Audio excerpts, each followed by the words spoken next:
भारतीय जनसंघ आज तक चल रहा है।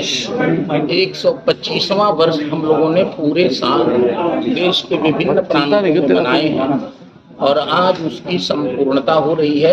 कल उनकी 126वीं जयंती है, उसकी पूर्व संध्या पर यहाँ हम आए हुए। देश में बहुत बड़ा इस बीच में परिवर्तन हुआ। डॉक्टर मुखर्जी का चित्र लगाने वाले, डॉक्टर मुखर्जी के नाम लेने वाले, उनके विचारों और आदर्शों की दुहाई देने वाले लोग सत्ता में आ गए।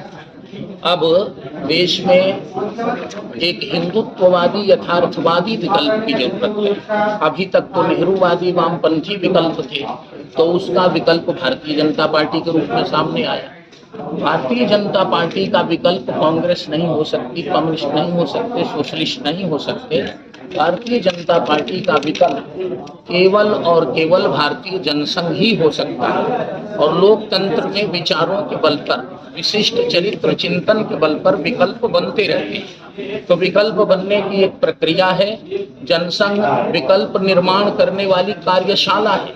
जनसंघ की कार्यशाला से अनगिनत नेता निकले, सीएम पीएम निकले, भविष्य में भी निकलेंगे, लेकिन जनसंघ नाम से, जनसंघ के स्वरूप से, जनसंघ के स्वभाव से अपने को जोड़कर देश पर शासन करने वाले पीढ़ी की प्रतीक्षा है।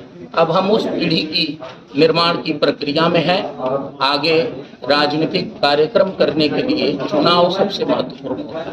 अभी तक हमारी वैचारिक शक्ति देश ने देखा है, माना है। हमारी वैचारिक शक्ति के कारण भारतीय जनता पार्टी शासन कर रही है।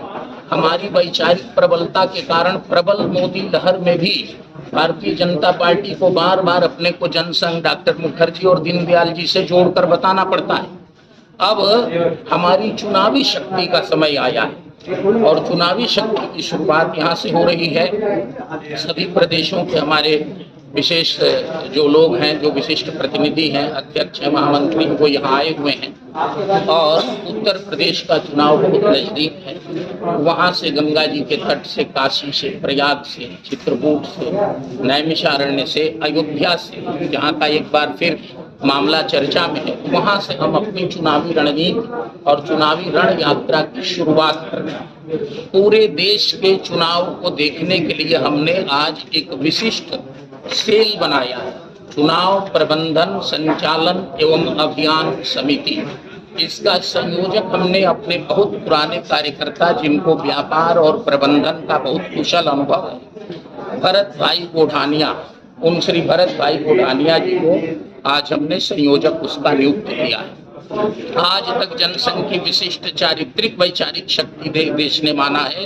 आगे से अब हमारी चुनावी शक्ति से भी रूबरू हो, ये हम सुनिश्चित करेंगे। तो माना जाए